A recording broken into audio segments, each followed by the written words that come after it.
What is up, guys? Today we'll be comparing the Galaxy S10e to the Bold M1. Now, I wasn't going to do this one because I don't think they compare really well, but I have a subscriber that is trying to choose between the Bold M1 or the Galaxy S10e. So basically you're trying to choose between the price ranges, really, because this is like 400 something and the Bold M1 is $200. So trying to see, is it really worth to get the Galaxy S10e, because on paper this is basically a better phone, but let's go ahead and see and check it out. Alright, so for the design, I really love the design of both of these, and you'll be surprised, for 200 bucks the Bold M1 pretty much has the same design as the S10e in terms of material. So glass back, metal railing, same as the S10e. Have the dual camera setup, flash on both these guys, and as you can see, the Bold branding is down here, the S10e is down here. I like the color a lot on the S10e, and it's definitely more compact than the Bold M1, but the Bold M1 has this really cool color shift, which I talk about all the time. I just think it's really cool. On the sides, you have the Galaxy S10e's fingerprint scanner and your power button, and on the Bold M1 you have the power button and the volume rocker, and on the other side you have the Bixby button and the volume rockers on the S10e, and on the Bold M1 you just have the SIM tray slot. Now down below, it's pretty much the same setup, speaker, USB Type-C. They both have a headphone jack, which I love. On the Galaxy S10e, it's going to be the last one, I believe. The Galaxy S10e does have stereo speakers as well, something the Bold M1 lacks. Now on the Bold M1 you have a 6.4-inch AMOLED display, 403 for the PPI. It's a full 1080p. This display is better because it's bigger and there's no notch or no punch hole on this one, and I just really love the Bold M1 display at this price point. Alright, so if you are looking for a media device, as you're going to see, the Bold M1 is definitely going to be the device to go with. The punch hole is cool and everything, but I just prefer the no punch hole display. Now you do have to worry about mechanical parts on the Bold M1, so the camera could break, but I haven't had any problems with that on any pop-up camera smartphone. But as you can see, it's just bigger, and the Galaxy S10e, it does give off better colors, but overall, I think most people would prefer the Bold M1's display, as you can see. Alright, so on the S10e, you do have Android 10 on top of One UI 2, and depending on which model, you're going to have the Snapdragon 855 or the Exynos 9820 or the Mali G76 or the Adreno 640. So that depends on which model you get. Micro SD support up to 1 terabyte, 126 gigabytes of storage, and 6 gigs of RAM. Now on the Bold M1, you're currently still stuck on Android Pie, but this is upgradable to Android 10 in the future. Mali G72 GPU, Helio P70 processor, so it's pretty much like a mid-tier chip on here, and you do have micro SD support up to 128 gigs with 128 gigs of built-in storage and 4 gigs of RAM.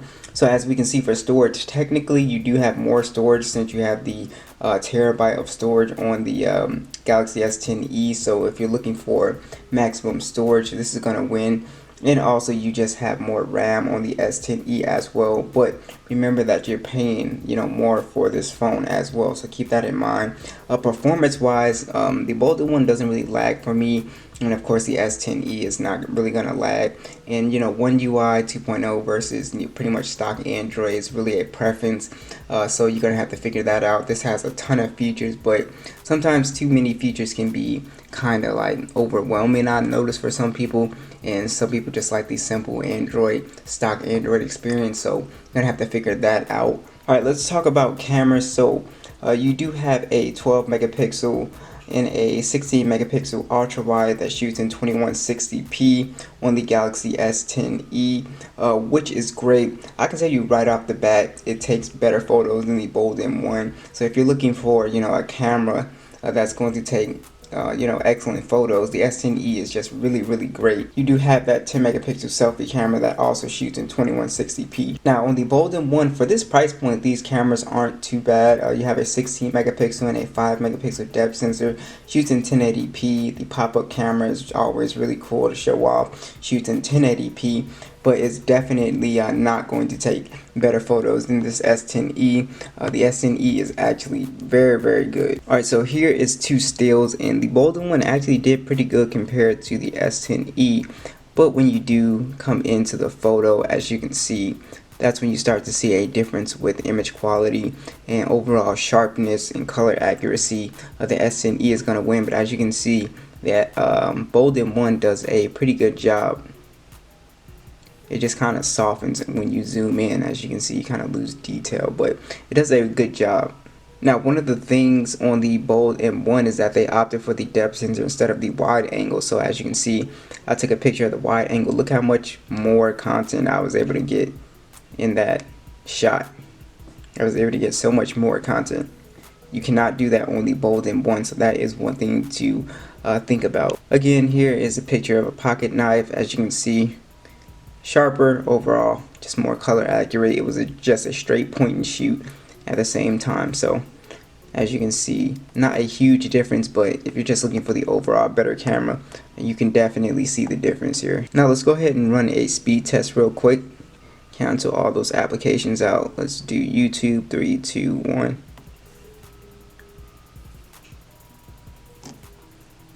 Let's try the camera app. 3, 2, 1.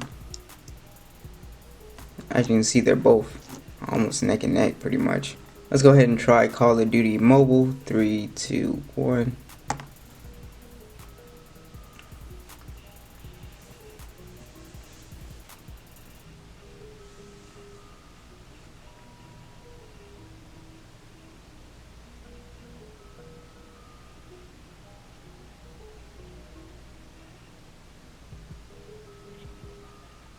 What? Wow. Okay, so the Bolden 1 beat it by a good minute. I was not expecting that at all. Well, there you go, folks. It is faster, but you know, it's faster for some reason. I'm surprised to beat it, but you will be able to play games on high on the Galaxy S10e, and you will be able to play on kind of like medium settings on the Bolden 1. So if you're a gamer, just know you're going to get a more powerful phone with the S10e. Alright, let's go ahead and run a speaker test real quick.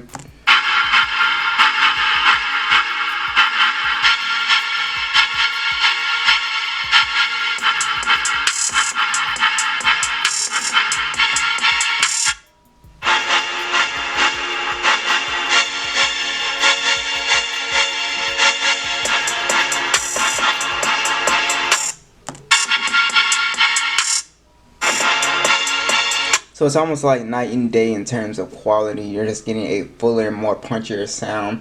So you know, two speakers are always going to be better than one. Alright, so on the S10e you do have NFC, so you do have those mobile payments. You don't have that on the Bolden 1, but the Bolden 1 has the built-in fingerprint scanner, which the S10e has it on the side here, which is cool, but it's just like, it's nowhere near as cool as just the built-in one.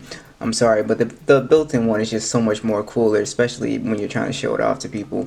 It's just way cooler. So you just kind of have to decide between that, and plus you don't have to pick the phone up, because if I want to unlock it and say I'm like this, I have to do that and then unlock it. The Bolden 1, if I'm flat, you know, so you know, it's something you just gotta kind of be like a little picky about, but that's pretty much up to you. I kind of like the built-in fingerprint scanner a little bit more. Now on the S10e you have a 3100 milliamp battery, 15 watt fast charging. You do also have the 15 watt wireless charging, and you have the 9 watt reverse wireless charging, so you can actually charge your wireless device on the back of the S10e, which is awesome. So you're getting about, from my screen on time, I think it was 7 hours and 30 minutes, and on the Bolden 1 you have a 3500 milliamp battery. You do have wireless charging along with 18 watt fast charging. So as you can see, the Bolden 1 is a beast when it comes to charging your phone at this price point, but the screen on time I think was around 6 hours and 30 minutes, so you get an extra hour on the S10e. Alright, so the only real difference for me would probably be the cameras. If you care about cameras a lot, the S10e is going to be the one. If you care about media, then go with the Bolden 1. If you care about gaming, I would still go with the Bold M1 because it's not a bad gamer because of the bigger display, but this will age better with that Snapdragon 855. So technically, this would be the better gaming phone, but I'm not a heavy gamer, so you know, that's up to you. But yeah, so let me know what you guys think, and I'll catch you guys in the next one.